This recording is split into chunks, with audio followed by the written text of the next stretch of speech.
Assalamualaikum warahmatullahi wabarakatuh. Perkenalkan, nama saya Lilis Aprianti dengan NIM 2033455 dari tingkat 2B Prodi D3 Keperawatan. Nah, di sini saya akan memaparkan mengenai 3 sistem, yaitu sistem muskuloskeletal, sistem persarafan, dan sistem panca indera. Jadi yang pertama yaitu sistem muskuloskeletal. Nah, kawan-kawan mau tahu nggak kalau kemampuan kita dalam bergerak, melakukan aktivitas, itu dilakukan oleh sistem muskuloskeletal. Nah, sistem ini berperan penting dalam gerakan tubuh.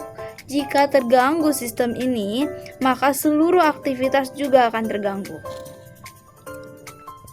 Nah, sistem muskuloskeletal ini adalah sistem yang terdiri dari otot, jaringan ikat, saraf, serta tulang dan sendi. Nah, sistem muskuloskeletal ini juga berperan dalam membentuk postur, dalam membentuk tubuh, serta melindungi berbagai organ penting seperti otak, jantung, ginjal, dan hati.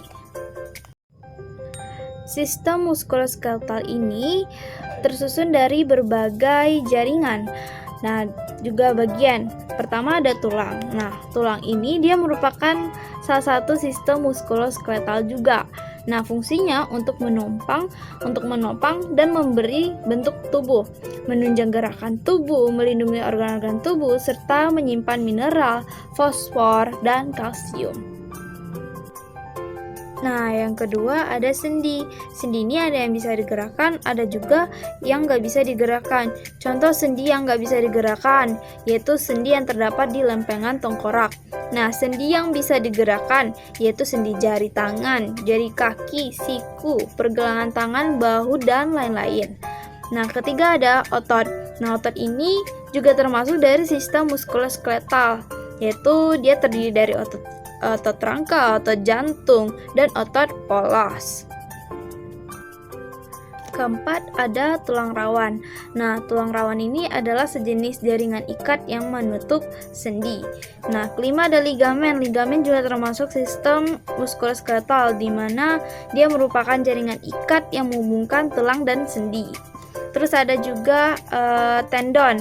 Nah, tendon ini adalah jaringan ikat tebal dan berserat yang berfungsi untuk menghubungkan otot ke tulang. Nah, gimana sih cara kerja dari sistem muskuloskeletal ini? Nah, ketika kita mau menggerakkan tubuh, otak akan mengirimkan sinyal melalui sistem saraf untuk mengaktifkan otot rangka. Setelah menerima impuls atau rangsangan dari otak, maka otot akan berkontraksi. Kontraksi otot ini akan menarik tendon dan tulang untuk membuat tubuh kita bergerak. Nah, seperti itu sistem kerja dari sistem muskuloskeletal. Nah, jika sistem muskuloskeletal ini terganggu, maka akan menimbulkan berbagai keluhan, bisa seperti nyeri, otot terasa kaku, dan hingga sulit untuk bergerak. Apa sih contoh gangguan-gangguannya?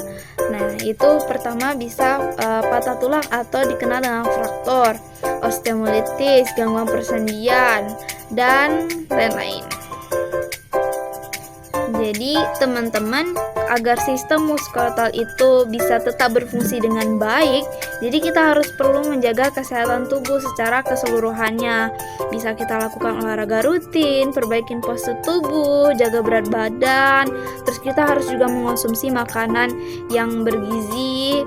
Nah, terus berhenti juga merokok, kurangi konsumsi minuman yang beralkohol. Karena sistem muskuloskeletal ini memiliki peran penting dalam gerak tubuh dan kemampuan kita untuk beraktivitas. Oke, kita masuk mengenai materi yang kedua, yaitu sistem saraf, di mana manusia itu bisa berpikir, merasakan, bergerak, berbicara, itu diatur oleh yang namanya sistem saraf. Nah, teman-teman tahu nggak sih penyakit stroke? Nah, penyakit stroke ini merupakan gangguan dari sistem persarafan. Penyakit stroke ini timbul karena terjadinya gangguan peredaran darah di otak yang menyebabkan terjadinya kematian jaringan di otak, sehingga mengakibatkan menderita kelumpuhan atau bahkan kematian. Nah, sistem saraf adalah salah satu sistem koordinasi yang bertugas untuk menyampaikan rangsangan dari reseptor untuk dideteksi dan direspon oleh tubuh. Nah, jadi sistem saraf ini dia memiliki 3 fungsi, yaitu saraf sebagai alat komunikasi, saraf sebagai pengendali, saraf sebagai pusat pengendali. Nah, apa aja sih struktur sel saraf atau yang dikenal dengan neuron? Jadi yang pertama yaitu badan sel.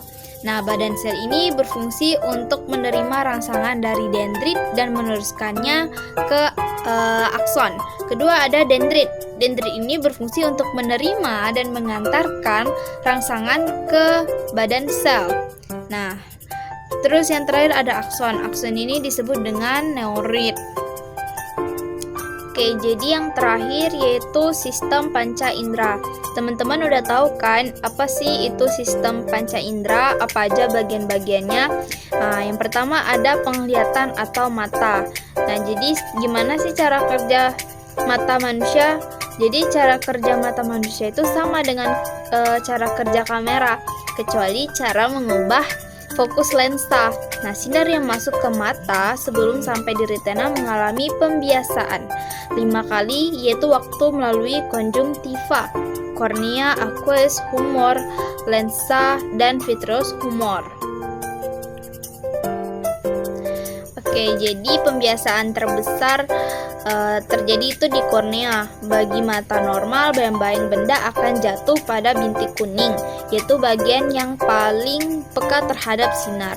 Kelainan atau penyakit pada mata yaitu presbiopi, miopi, astigmatisme, katarak, imeralopi. Nah, masuk yang kedua yaitu indera penciuman atau dikenal dengan hidung. Hidung adalah yang paling menonjol pada wajah yang berfungsinya untuk bernapas. Hidung adalah organ sensorik manusia menanggapi rangsangan seperti bau, bahan kimia dalam bentuk gas.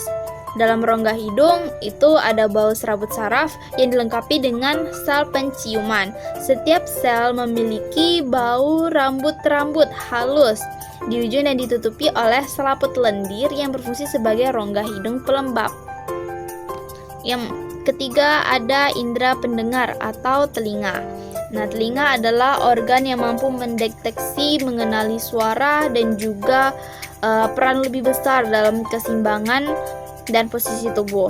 Nah, suara itu adalah bentuk energi yang bergerak melalui udara, air, atau benda lainnya dalam sebuah gelombang.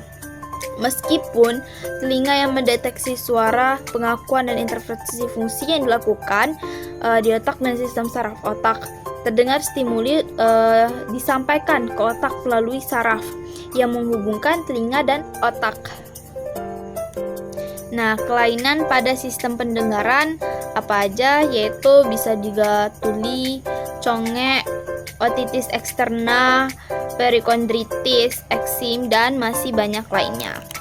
Nah, lalu kita masuk ke indera pengecap, yaitu lidah. Nah, jadi lidah ini adalah kumpulan otot rangka pada dasar mulut yang dapat membantu pencernaan makanan dengan mengunyah dan menelan. Nah, kelainan pada penyakit ini yaitu ada oral candidosis, ada atropis glossitis, geographic tongue, fissured tongue, dan juga glossopirosis. Nah, dan terakhir ada namanya indera praba atau kulit. Nah, kulit ini pasti ada perasa sentuhan,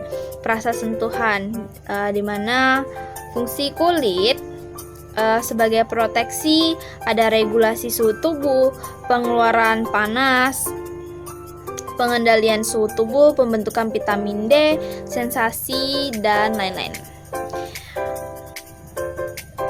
Jadi teman-teman, itulah mengenai materi tentang sistem muskuloskeletal tadi. Yang pertama, sistem persarafan dan sistem panca indera. Nah, mungkin itu saja yang dapat saya sampaikan, dan saya akhiri. Assalamualaikum warahmatullahi wabarakatuh.